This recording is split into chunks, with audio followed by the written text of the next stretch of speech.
Good afternoon and welcome to the MARESUNEX Seminar. Welcome everybody here in the classroom.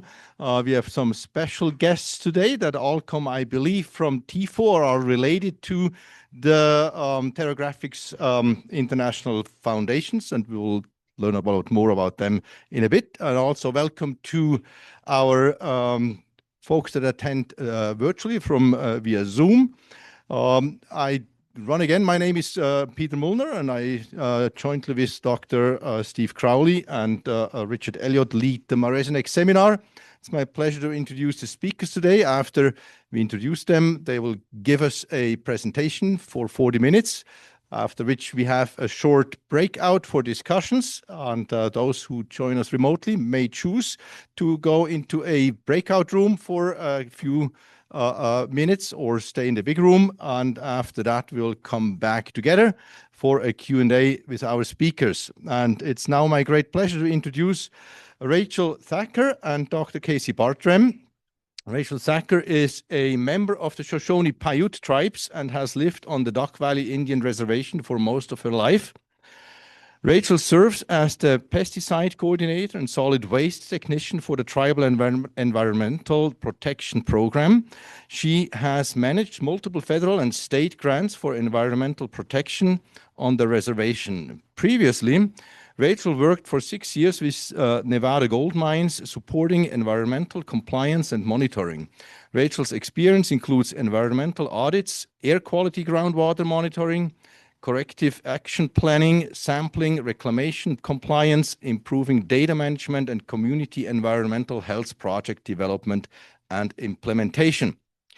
Dr. Casey Bartram is Executive Director at Pterographics International Foundation, an international non-governmental organization that supports communities to assess and address environmental pollution impacting human health. Casey works at the nexus of climate change, environmental degradation, human dimensions, and extracting industries. Casey has led projects in Asia, Africa, and the United States in close collaboration with local stakeholders, government representatives, indigenous leaders, and humanitarian organizations. Today, Rachel and Casey will present about collaborations and tribal perspectives on the past and future of mining on indigenous lands. Please help me welcome Rachel Thacker and Dr. Casey Bartram. Thank you, everyone. Rachel and I are really happy to be with you all today. I've been zooming into a lot of these seminars over the last year or so, and so it's fun to actually be in the room and see the faces that are behind the camera that I'm always creeping in on. Thank you so much for the introduction and for the opportunity for us to join you today. As Peter said, my name's Casey. I'm with TIFO. Can everyone hear me okay? We're good? Okay. And just a little background on TIFO before I hand over to Rachel to dive into the presentation. We are a nonprofit organization. We're actually based up in Moscow, but we work all over the world in communities impacted by environmental pollution, including with the Shoshone-Paiute Tribe, as you'll learn about here shortly. But our work is really to focus on the human health issues related to environmental problems. And so we have projects in Central Asia right now and in the Caucasus region, but we've worked in West Africa and South Asia and other parts of the world as well. So anyone who's interested in those things, we'd be happy to chat with you about that as well today. But right now, I'm going to hand it over to Rachel. Can you hear me? Yeah. Can you hear? Okay. Hagani na Rachel menaniha na dokubari naita na baitamad baitamando ganda domohanda os. I just want to share a little bit of my language with you. My name is Rachel Thacker. I'm from the Duck Valley Indian Reservation. Dokubari is how we say it in our Shoshone language. I just want to share a little bit of that with you. I work for our Tribal Environmental Protection Program, short for TEP. So you'll hear a lot of acronyms because you'll notice that our names are pretty long in all of this. So I'm here to talk to you about collaboration and tribal perspectives on the past and future mining on indigenous lands. So just a real quick presentation outline. I'm going to introduce our tribe, my Shoshone-Paiute Tribe. I'm going to give some relevant environmental history specific to my tribe. We're going to go over a little bit of NEPA, which I hear you guys already learned.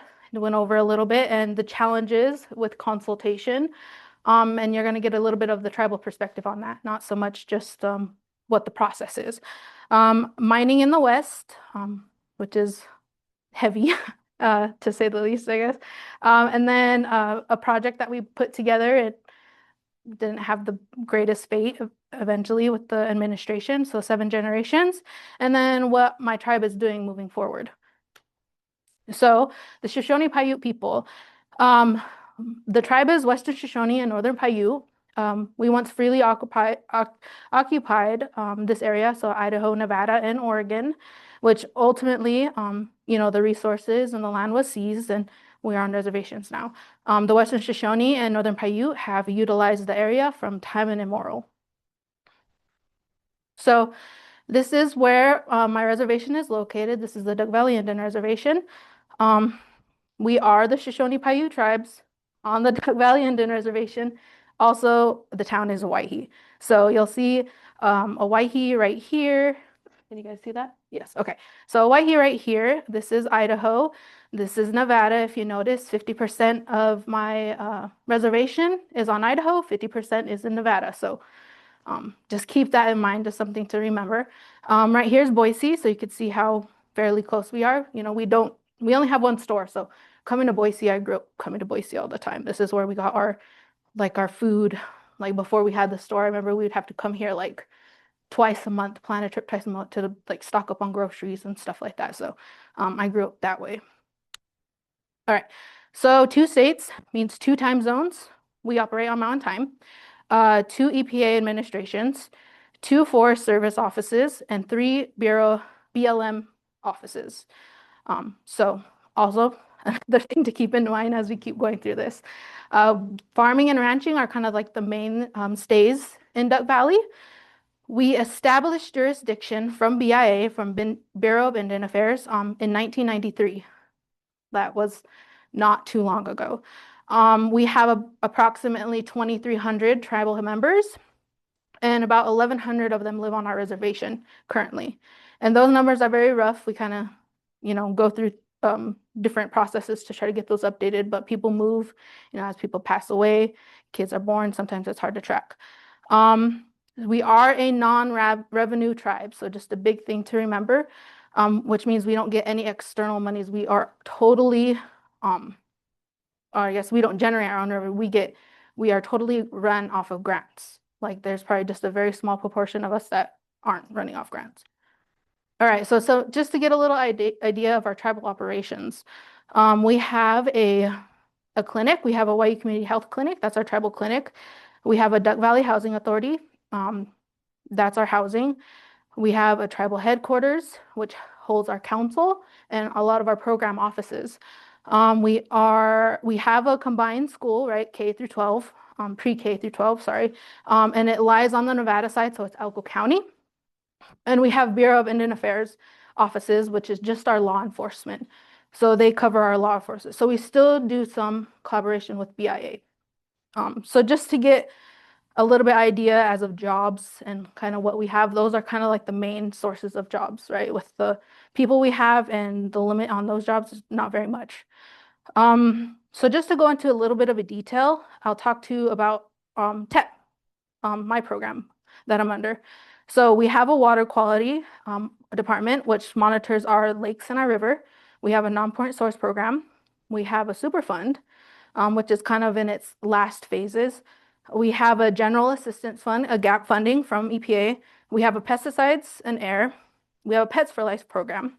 That one's kind of like that one's not through EPA, but it just, when you're working for a small tribe, things just get put under different departments. So that's one of them, Pets for Life. We have a water and sanitation. We have a hydrocarbon plume specialist because of events you'll hear about here shortly. And we have a solid waste and recycling program. All these operate for 10 people. So oftentimes we are under multiple grants, one person. I work at a 2. The people you see are our tribal business council. We are governed by a business council, which is a chairman who is here in the middle. That's Chairman Mason. We have a vice chair right here, which is Arnold. And then we have 5 council men and women.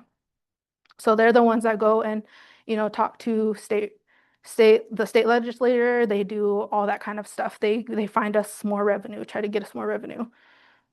So the tribe, we have identified an increase in mining, of course, and it's been a huge challenge for us with our limited resources and what we have. So, and just culturally, it's a concern for us because of like where we are, generally where we are. Sometimes we tend to be the target, and we also get left with a lot of the reclamation that comes from it. So it's a concern for us, and just where we go from here. All right, so some very important environmental history that I want to talk to you guys about is one, Rio Tinto mine site. This is an old mine site that's part of the Superfund. Two, we have a hydrocarbon plume that's located right in the middle of the town of our of Owyhee, of our reservation. That's like our main hub of all our of our human resources stuff. Thacker Pass, I want to talk to you guys about Thacker Pass, the lithium mine, just Nevada mining, and then our other social economic challenges that we have on the tribe. So Rio Tinto. Rio Tinto is near the headwaters of Owyhee River. It was an active copper mine in 1932 to 1976. There was leaks from the waste piles and tailings. And then you see the list there, there's arsenic, copper, just contaminated soil in that area. It was Superfund status in 2000, and cleanup efforts started in 2002. So this Superfund site is 6 miles downstream, so or upstream from us, downstream. This site contaminated our drinking water, our irrigation water, and our reservoirs. All of our reservoirs tie to the Owyhee River. There was historical fish kills, and that was like I think just while this mine was in operation, and just as they were going through different remediations events. And then the river, of course, holds like cultural significant to us. It was like we used to have salmon there, and now we don't anymore. So it just has a long history with us. So we've had involvement in the reclamation and restoration efforts, and we still have some concerns, but we still continue to work alongside and to make sure that's getting remediated correctly. So sorry, I didn't know that's my last slide. So just a real quick note on that really fast. So I remember myself, like, just to put it into perspective, like how recent this was. As you guys seen on the map, right? We go north, we are Idaho. We go south, we go to Nevada. So Elko, Nevada. We were heading to Elko to do a supply run. We were doing something in Elko. We got family in Elko too. So we were going down the road, and my mom just stops and she goes, Rachel, let's pull over. I want to show you something. And I said, okay. So we pulled over, and she gets me out of the car. And I was probably like a young girl. I was probably like maybe 10 or 12. And she was like, what do you see? And, I could see the mountain, and I could see where it kind of just unnaturally goes flat, right? But there's vegetation, it looks like it's been covered. And then I could just see red. It was like the mountain was bleeding, right? You just see red running from the mountain down into the stream that was right there, and underneath the road, and into our Owyhee River that goes down to our reservation. So that was my very first like environmental significant event that I seen for myself as a young girl. So that Rio Tinto, like, even though you hear those dates, it was not that long ago. It was like I seen it for myself, and I got to experience that myself. So another big thing that consumes my time and our whole department's time is a hydrocarbon plume. So just a quick timeline. 1985, there was a 16-gallon above ground storage tank, and it released about half of it shortly after delivery. And I want to say it was like maybe 2 or 3 days after delivery. Then from 87 to 88, there was a hydrocarbon odor that was present in the water. and 2 drinking water wells. At the time, our whole town of Owyhee operated off of 3. So our Indian Health Services, our IHS, reported that the system to BIA, who had jurisdiction at the time, that it had a petroleum-like taste. So our drinking water, so our entire drinking water, the system kind of fed like a certain amount of people on the reservation. In 95, there was an administrative order issued from the BIA to cease use of the old system we had. That was a shallow aquifer. In 95 and 96, about 60 feet of heating oil pipe and some other contaminated soil was removed. There was an injection well. Long story, I could keep going on and on about this, but there was an injection well that was ordered to be removed. And there was also just several leaking drums of like motor oil, road sealant, herbicides. That was in some of the storage shed that the BIA road shop had. So just to go a little bit over, this is the plume. So that's the plume right now. As you can see here, let me go back up. Right here is our combined school, right? These are the greenhouses that kind of kicked off this whole discussion. They wanted to expand the greenhouses to here, so they were asking BIA, hey, can we use that land? Because we noticed it's just gated off. And they said no, because it's a liability. And that just, our current chairman was like, no, this is unacceptable. So that kind of kicked off a lot of efforts to get our school relocated. And then we got what we call the Human Development Center. So that's where all our kids go to play basketball. We have just different activities, different community events in this area. Right here, which is kind of sadly ironic, is our senior center, which is like right in the middle of the plume. Right there's another senior building, that's our IT. This is our only motel we have, and like where kids go to get their snacks. So this is what I mean when it was the central hub. So this was, I think, gasoline, diesel, and naphthalene. So in 99 to 02, they excavated another 30 areas of petroleum impacted oils, but 18 still remained. I think a lot of them were like around structures and stuff they couldn't just easily take out. About approximately 19 cubic yards more during a grading and paving road project. They later installed monitoring wells, and we don't have it in here, but many plans and assessments later that all say the same thing were done. Just all say, yeah, there's a steady state plume, and that's all they say. So because, and just to really quickly go over this, because we had people on our government, on our tribal government, and people in our environmental department that had experience with the plume, they were the ones who kind of raised this concern to say, hey, this is a problem, why aren't we fixing it? So in the midst of all that, which mind you, I started working for the tribe, I left home and I came back home. I left home for a while and I came back, right? And I've been at home for about 3 years now. So I was say 22.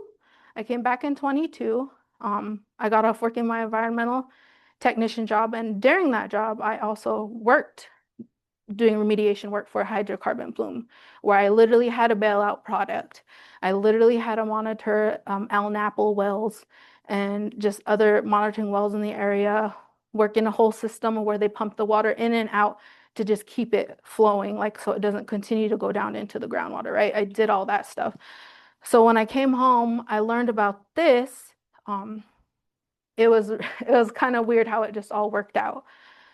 But as we were going through, we learned about another issue, which was the use of Agent Orange on our reservation.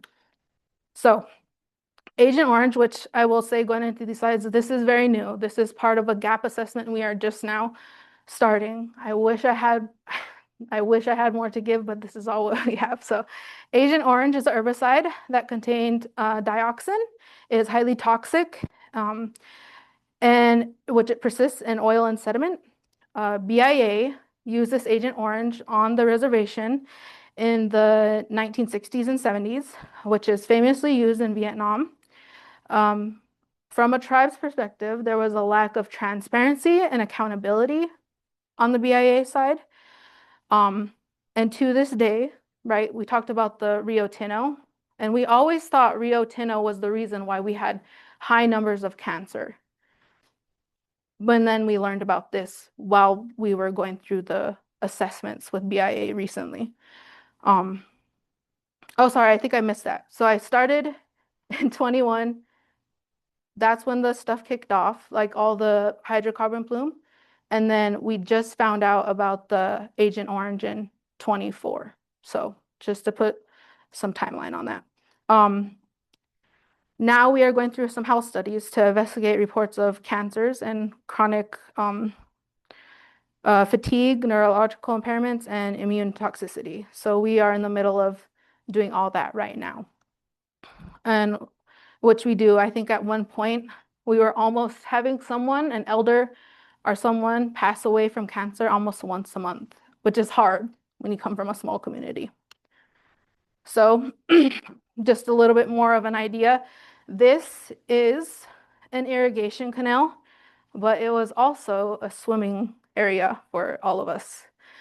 I say us, meaning me, because I even swam in this area as well, as did, of course, kids, you know, from different generations. They probably swam in the swimming hole more than I did. And this, you could see, this is one of the main structures, main canals. This is where some of the reporting said that that's where they generally would spray Agent Orange.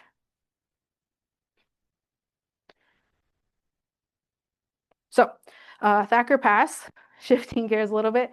Thacker Pass, which is about, what do we say, 100 miles as the crow flies from us, from my reservation. It's the largest known lithium deposit in the U.S. It is capable of producing 40,000 to 80,000 tons of battery-grade lithium.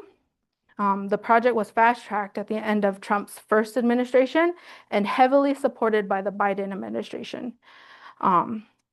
So many argue it was also used as greenwashing during both administrations.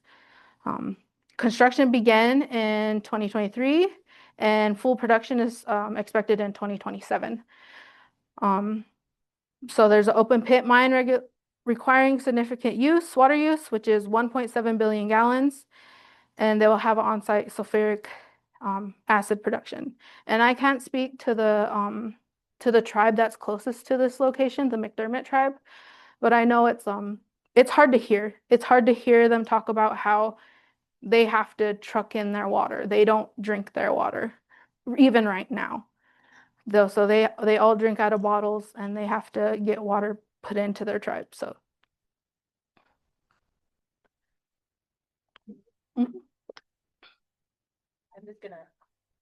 I'm just gonna jump in real quick here so Rachel can get a drink of water and explain this photo. So we had a grant from EPA in 2022, an environmental justice grant, and we used it for an environmental education program where we took students from the Owyhee Combined School, grades 5 through 12, on to different places within the Snake River watershed. And one of the places we went was to Thacker Pass, and this was before the mine construction began. We were there with a representative from the McDermott tribe, and we stood on this overlook. And that tribal member showed us that valley that Thacker Pass is in, and explained to us the cultural significance, explained Rotten Moon, Pihi Muhu, and the incident that happened there and the tribal recollection of that and why it's such an important cultural site. And this is, again, before they broke ground on the lithium mine that then has been developed there. And so this is a photo of us all walking up to this overlook to look at that site. So this mine, it threatens environmental and cultural and historical destruction. Like Casey mentioned, Pihi Muhu, where ancestors fled and died during the 1965 U.S. Cavalry Massacre. There's big concerns about water, air, and soil contamination. BLM permitted the mine without obtaining free, prior, and informed consent from the tribes, a violation of their rights under the international human rights law. So, just some other issues I would like to mention for my tribe is that just in the age of Black Lives Matter and open borders, Indian lives matter as well. The reservation is on trust land, and it's the most poverty-stricken lands in the state. And I just want to just mention that trust land means we can't own that land. We won't ever own that land. I want to say it was back in 2023, 2024, we had 9 suicides in Hawaii in a 12-month period. And just recently we had 2 suicides with kids. So, we struggle with that a lot. We have 1 small store, and the next grocery store is about 100 miles away either way. We have very limited employment opportunities. Of course, just the tribal government and just those other lists that you've seen, and then ranching are pretty much the only jobs. Low income, we're very low income. We have single parent families and multi-family households, which I've lived in with my grandma and my mom. So we all will get into one house. And there is a housing shortage. We're always doing our best to try to get houses there, but it's hard when you live so remote because the prices they triple because of all the resources we have to get down to the reservation just to build a house. Our education levels are low. It's inadequate education, and we don't have a great success rate. How would you? Yeah. All right, so I'm going to try and follow Rachel, which is a really tough thing to do, and just talk through a couple more things here. One of the things we wanted to talk about is mining in Nevada, and the fact that if Nevada was a country, it would be the 4th largest producer of gold in the world. So when you think about northern Nevada, I don't know what y'all think about, but that Great Basin area is really important when it comes to gold production. And now we know that the Idaho, Nevada, Oregon area, of course, is also very prominent when it comes to lithium production as well. Another important thing that we wanted to make sure was on here was the Treaty of Ruby Valley, which is often referred to by both sides when it comes to talking about mining on indigenous lands. This is between the U.S. government and the Western Shoshone peoples. And importantly, it recognized that there is tribal ownership of most of the area that is now Nevada. And it did allow for some land use by colonists and safe passage for those people. But importantly, it didn't cede any land to the U.S. government. And because of this, and because of some other issues, there is no compensation paid to the Shoshone-Paiute Tribes or to other Nevada tribes for mining done on this land. Another thing that Chairman Mason often talks about is the UN Declaration on the Rights of Indigenous Peoples, or UNDRIP, it's often called. And this is what requires free, prior, and informed consent prior to any activities on Indigenous lands. And interestingly, Canada has committed to aligning their mining laws to UNDRIP. So that is already on the books in Canada.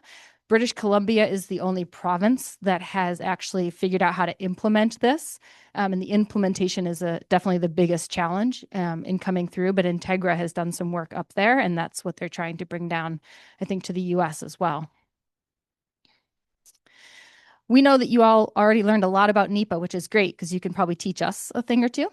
But we wanted to bring this up because that's really where we're headed with this whole presentation. We know that NEPA requires consideration of environmental impacts before there's a project on federal lands. You guys know all about that already. Importantly, it requires participation of tribes when this process is triggered. It also allows for public commenting as well. That participation of tribes is interesting because the way that that's done is lacking, and we're going to come to that. One of the reasons this is so important is that Nevada is 80% federal lands, and Idaho is not far behind that either in terms of the percent of land here that's owned by the federal government. So there's a lot of opportunity for leasing lands for things like mining, as an example.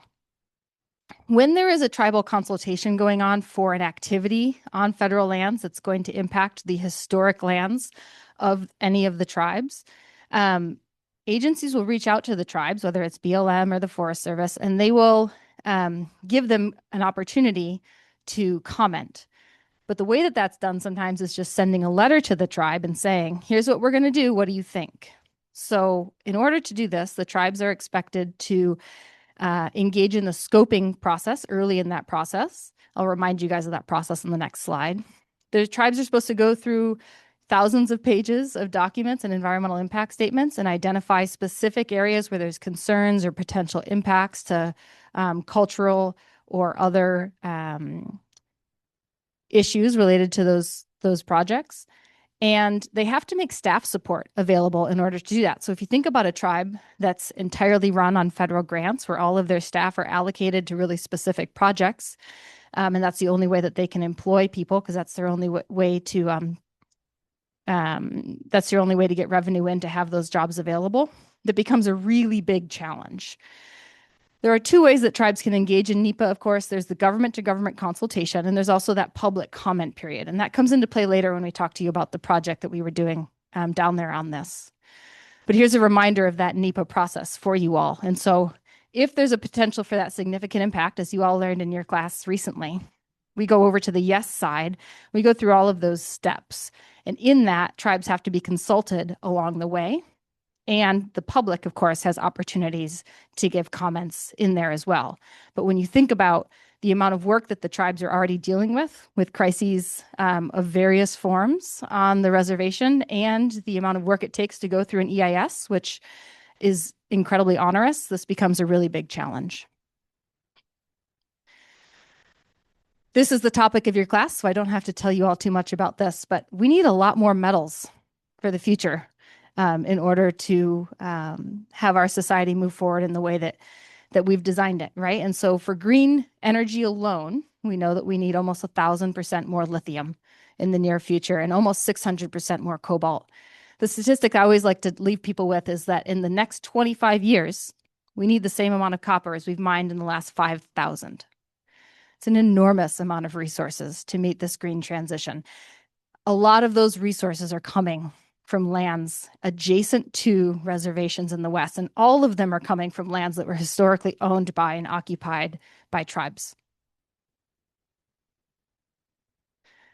A map to kind of walk through that last point. So on the left-hand side, on your left-hand side, we have a map of lithium in the United States, all the deposits. You can see that McDermott caldera. That's where the Thacker Pass mine is located. That McDermott caldera has the highest concentration of lithium in North America.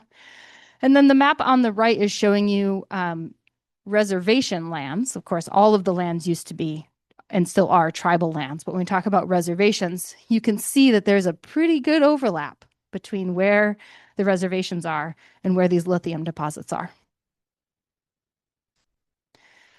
And so in thinking about all this context, I always have to remind people that this is a nonpartisan issue. So we know that both of the past administrations have prioritized developing domestic supplies of critical minerals, and we are not arguing against that. That certainly is important. But in doing so, they're really advocating for a faster permitting process and reducing some of the requirements by mining companies to get access to and mine these minerals. And that brings us to 7 generations.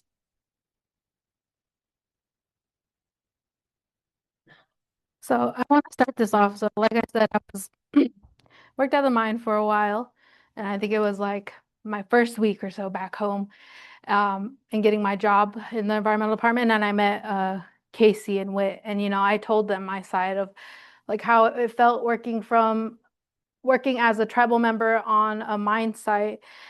And like hearing about how, they had all these meetings, they had this consultation, but nobody came, nobody showed up. And when you work on a mine, they're really big on like identifying things and fixing them, like getting on them, like creating processes to make sure that they go above and beyond, But what I had a hard time with is like, how could you not see that the fact that no one was saying anything, how is that not a problem? Like, how come you're not trying to, if you work so closely with the tribe, how could you not see that there's probably a problem there? So I mentioned that to Casey and Whitney, and they like to say, oh, this was yours, but they also helped me. I want to give them, credit too, because they went out and found us some funding to start the 7 Generations project. So this project was to develop a triage system to rapidly engage on proposed mines and government consultations So we created resources to support a stronger community participation in the NEPA process. We were wanting to record knowledge and wildlife and cultural resources. We were engaging in tribal K through 12 and university students. We wanted to deliver workshops and trainings, in which we did get to do some in community forums, and then get training to our tribal personnel on GIS and NEPA and how to review environmental impact statements at like a rapid pace, right? So these were after having a few of our, community outreaches and talking to a few people. This is kind of what we came up with. After looking at this now, we kind of joke. One of my community members, they were, and we leave it open. We said, tell us, what do you think? Say what you feel. And one of them was like, well, this one feels like it doesn't have any salt and pepper. Like it's kind of boring to look at. So, this is just one of those things that came out of it. And it's just to kind of go through the process where the tribes can connect in, what we can kind of do, and like explain the process.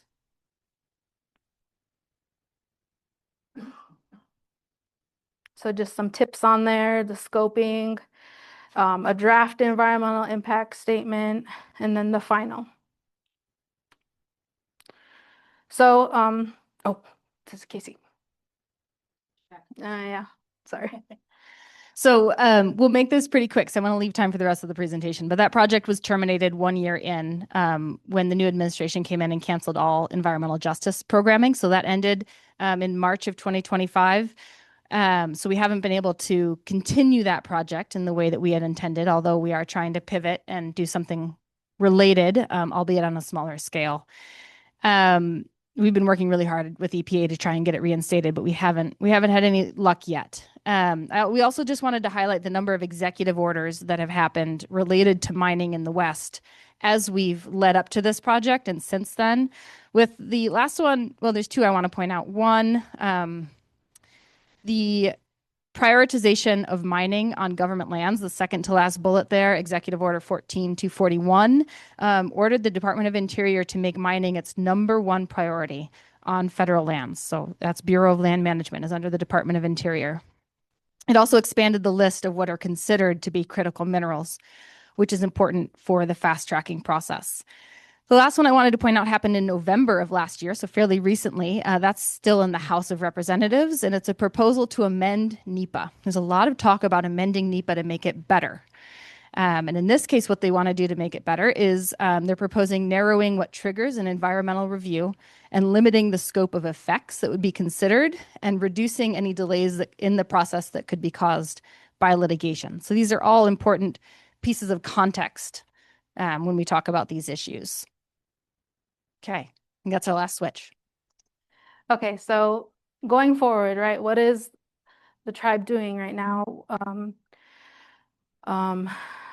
to just try to find our way through this? So just having discussions like, if we're going to improve NEPA, let's actually improve NEPA. There need to be resources for tribes and other public interest groups to retain expertise for reviewing proposals. When we say improve NEPA, like, who is it being improved for? So one of the things that the tribe is working on, right, because we don't get state taxes, because the state taxes stop at our reservation borders because we can't own land. So it stops. So one of the things we are doing, or our council is doing, I should say, is to try to get a portion on mining tax. So we know what we need. So if we just got a portion or we created our own tax for mining, we would be able to have some revenue. 7.7 billion is extracted from traditional indigenous lands, no compensation, and also our lands are being desecrated. And then state tax dollars, like I said, state tax dollars just stop. They don't come to us. So mining tax. Tribes could better. Okay, sorry, I was like, whoa. Okay, so there's 27 tribes in Nevada that should be included. So the distribution could, like, for example, the distribution, if they did do one, or if we did get one pushed through, it could be a formula as like the CARES Act. So it could be based off our tribal enrollment. There could be specific rules of how it could be embedded. We have experience with federal spending laws, and we get audited yearly, and it's a big thing. We get audited yearly, which takes up a decent amount of our time. And we could target specific metals. The tribes we're after what is fair. And there is a way to do this. So as an example, Cortez is the mine that I used to work on. So for example, if there was a 2% minimal tax distribution from Cortez, so back in 2019, this is from their all sustaining cost report. If they were to do like 670 per ounce, I'll just go to the third one, leaves about like 915 million in profit. And 2% of that on 1.4 billion would be about 29 million for 27 tribes. That is one mine, one in Nevada.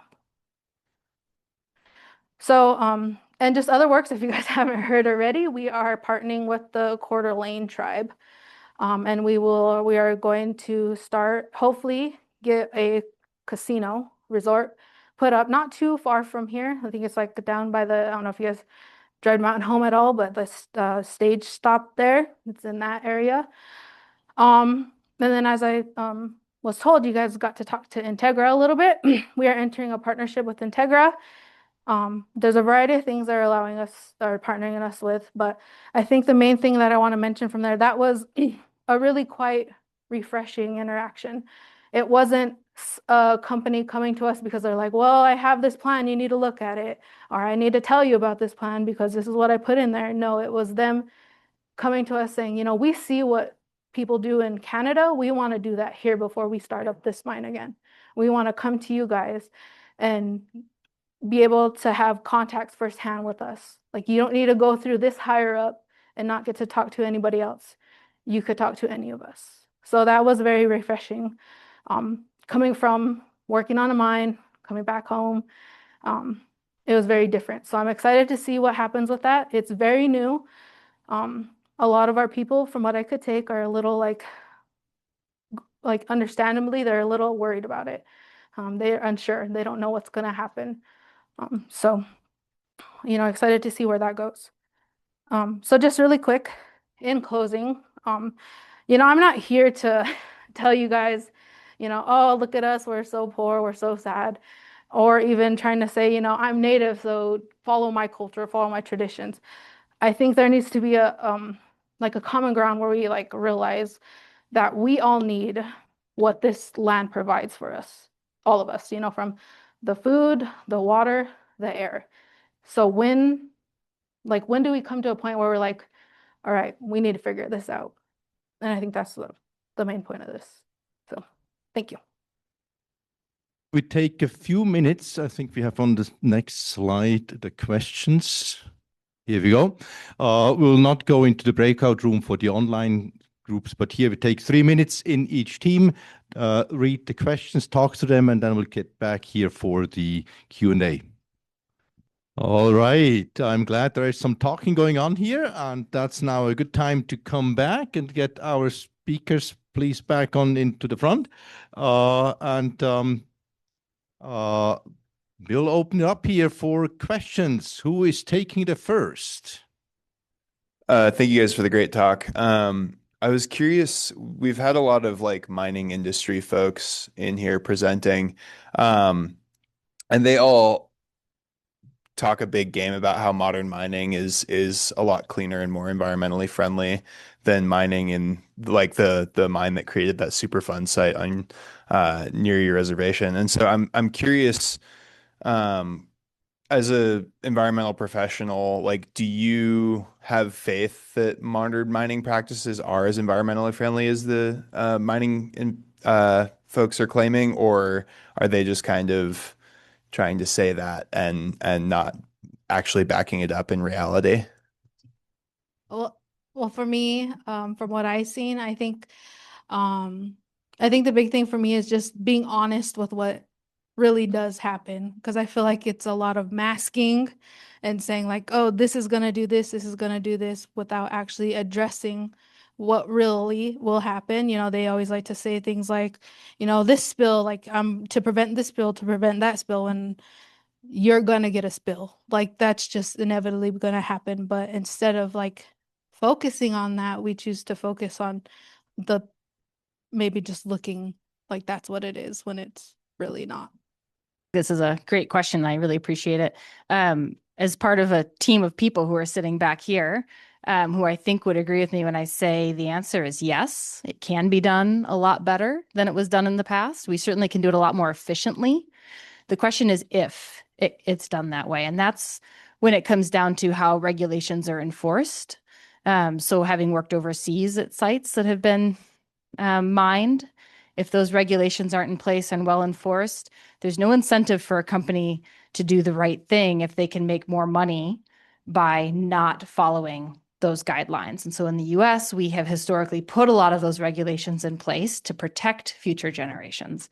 But without those in place, the mining companies aren't just going to follow the rules and do the right thing unless they absolutely have to, right? And that's the government's role, is to make sure that companies don't do things that harm people. And so, yes, it can be done better for sure. Hi, thank you for your talk. I was just curious on how Idaho's current budget deficit is affecting you guys, like tribal programs or anything like that, if you guys are even experiencing any effect at all. I know you guys have received grants in the past from the Idaho legislature and the state itself, so I was curious what that looks like going forward and what you guys are trying to do to like work around it or work with it.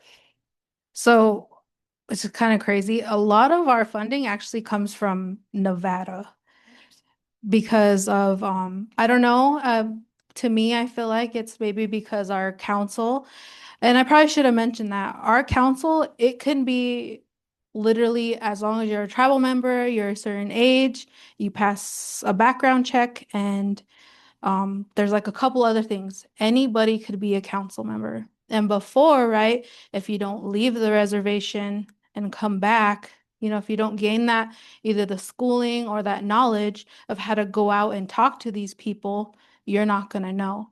So a lot of our tribal members, our tribal council historically, they just had the schooling that was on the school on our reservation, which is not much. You know, one of our council members now, sometimes he mentions how his schooling pretty much goes to like grade school.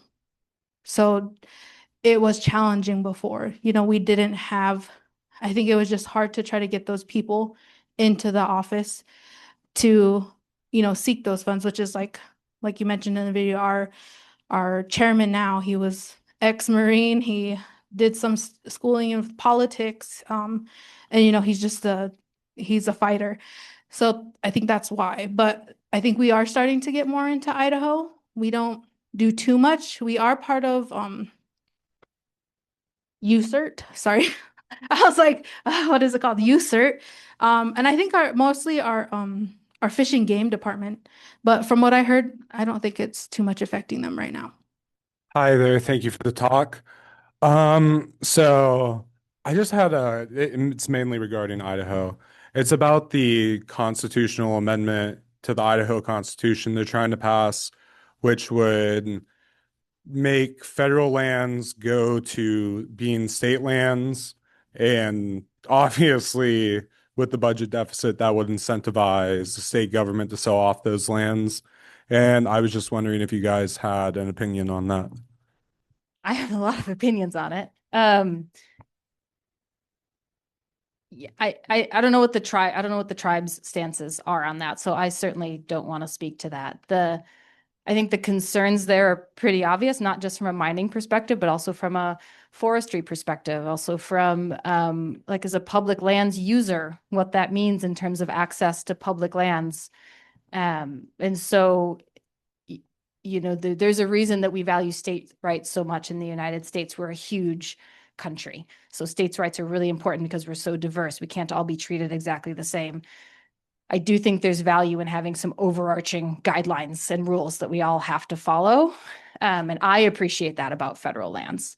And it also seems like from a tribal perspective, there would be some advantages there so that when you're in two states, you're not dealing with two different sets of laws on those lands. So I would think that there's a lot of layers to that to dig back. But yeah, from my perspective, it's concerning and problematic.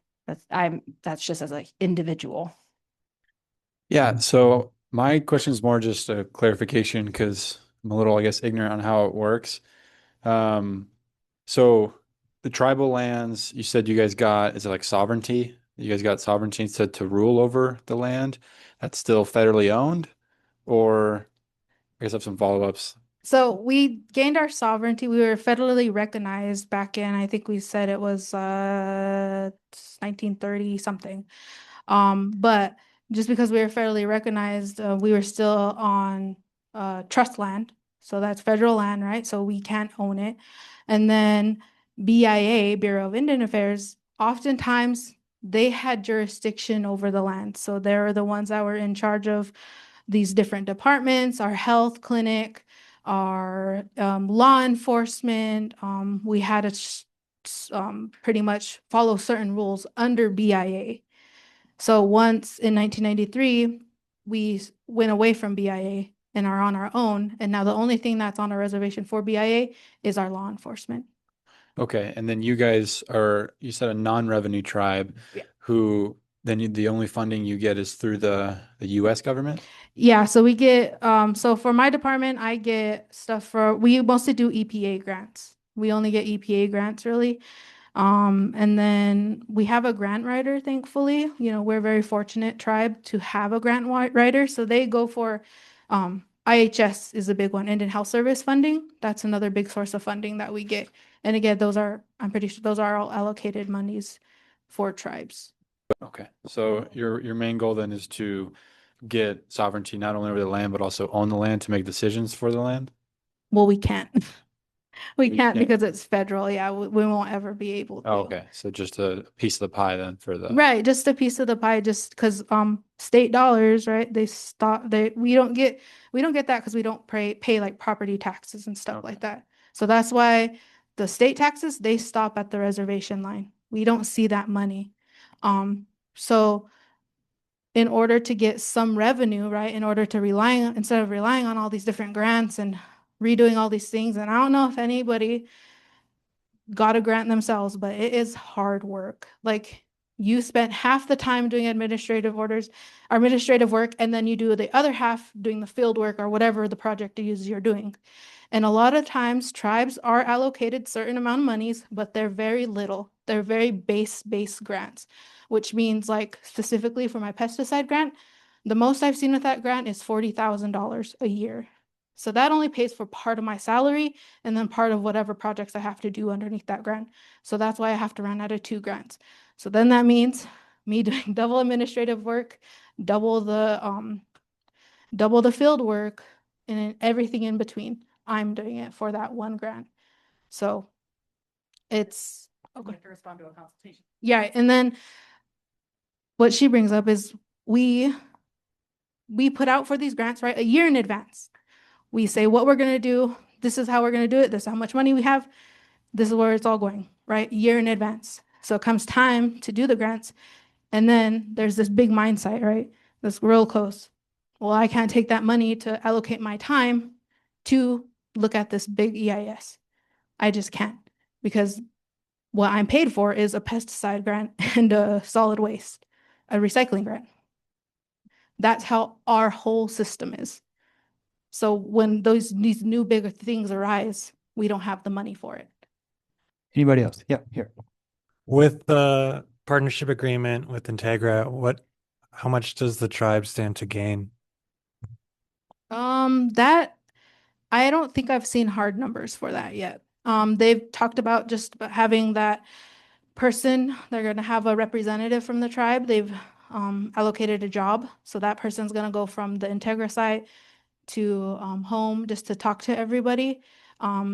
And right now they're just paying for certain things, I want to say. And I can't think of the list of things on the top of my head, but that is supposed to be like a future talk. Once they pass the reviews and everything with Yeah, once they go through all the reviews, because I think they're just still in that process of it.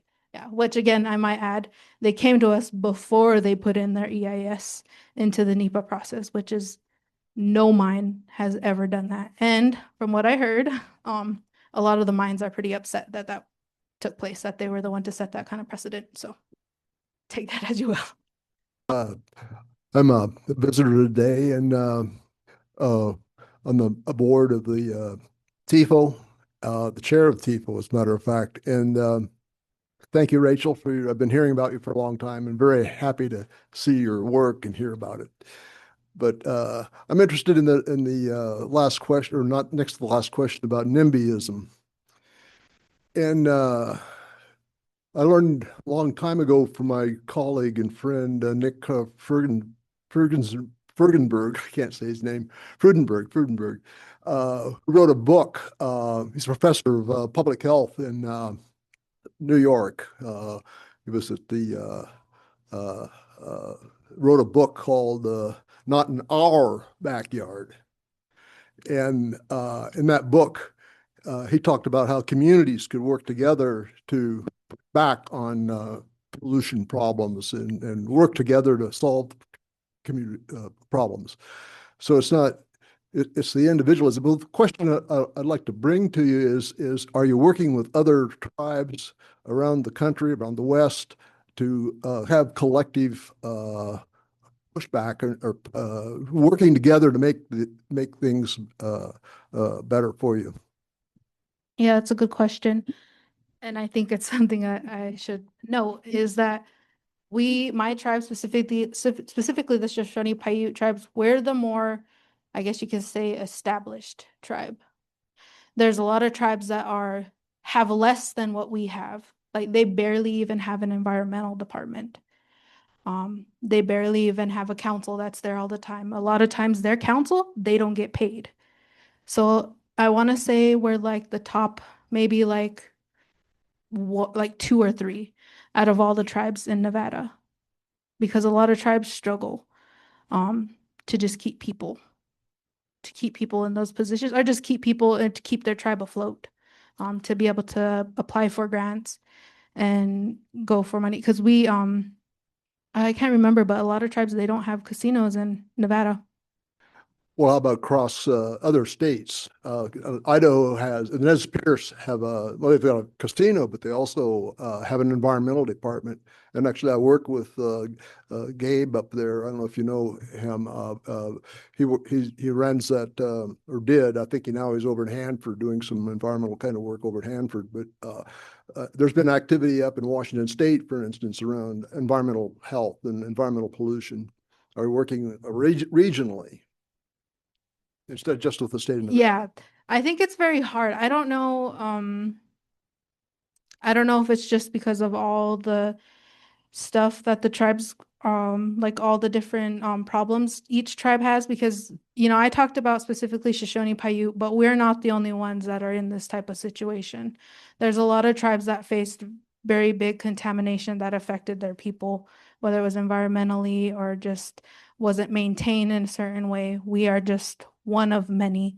So I wished we did more. I don't know. I can't put my finger on it if it's just lack of resources, lack of coming together, or we just are still trying to get up there with the knowledge and the money and whatever else we need. But it's been a struggle. Any other questions that we might have? All right, and I have one more. And you mentioned work in the Caucasus, and I was wondering, given the geopolitical situation in that area of the world, within the last 5 years, and especially within the last week, I would say, what do you see? What would you say the effect of that would be on your guys' work out there? So when we talk about the caucus, we're talking about specifically, we work in Georgia, the country of Georgia, and Armenia. And the geopolitical context in the former Soviet Union countries is incredibly complex and varies within each country even. A lot of things have been shifting in Georgia in particular, including how foreign NGOs working in the country are viewed. The good thing is that TIFO's approach is to partner with local governments and be a technical partner to the people who actually are in charge and know the communities and know the work. And so we've been able to navigate that by working with our partners in country.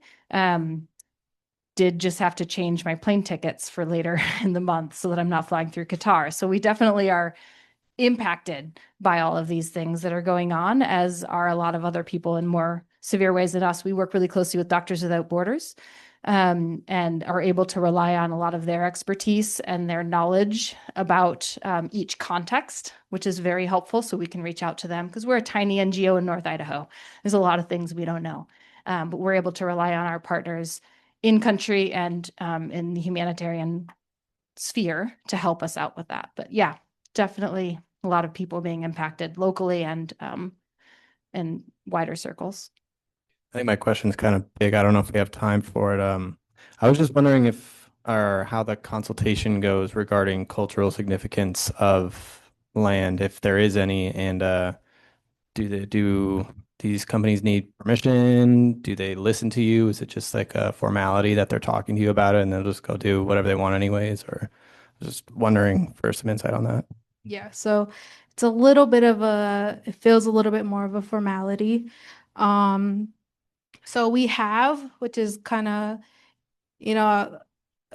Casey and them, they have more of the Idaho knowledge, and we kind of worked more with the Nevada side. It's more, our chairman said it's cowboys and Indians over there, so we are avoided at all costs. It feels like they have never come to us. There was one time that he remembers in his time serving that he said that he remembers the Nevada tribe coming and they're expecting to just come to our council meeting and just be able to talk to the council. That's not how it goes. You're supposed to put in something, get on the agenda, and that's how you get, because, we pass things through resolution. So it needs to get put onto an agenda and go to the next council meeting. They came there, Nevada, I think it was BLM or something. I can't remember exactly the agency, but they came, expected to talk to council, got upset that they didn't get to see council when they came, and they left. That's the one story that puts a little context to it. And then for Idaho, they said for that side that they get talk with we get like the Air Force Base comes down a lot, the Forest Service comes down a lot, BLM, different agencies, and they just schedule these meetings like crazy. They're just scheduling them with council. Again, we that consultation that's supposed to be government to government, that's our tribal council. Sometimes who gets voted into that tribal council, they aren't the experts in these different fields. And sometimes I mean, for me, I can't even say I'm the expert in everything that they bring to the table, right? I could only kind of talk to certain things or mention things to consider, but when they come to talk to our government, and oftentimes we can't be in that room when they talk to them. So it's very flawed. We have some work to do with that, which is what's the whole point of this was the whole point of the 7 generations, which I don't know. I guess I can mention really quick is, I don't know if you guys heard of that. It's a traditional 7 generations means that you are watching out for 7 generations in front of you. So that's just the traditional Native term that we use, and that's what the project was called. So, but yeah, does that answer your question? There was a lot of wisdom in those sentences. Thank you so much. Thank you for a wonderful presentation. And thank you all for all the great questions that we had and the discussions we had in the room. Let's give another round of applause to Rachel Thacker and Casey Bartram. Thank you. Thank you guys. And just a quick, we're hanging out afterwards, so please feel free to come and chat with us. We're also headed over. We'll be at Boise Brewing for the next couple hours, hanging out and meeting with friends in Boise. So if you want to ask us more questions or chat, feel free to come and find us there. But we have our contact information up here as well if you guys want to stay in touch with us. So yeah, that's it. Thank you all.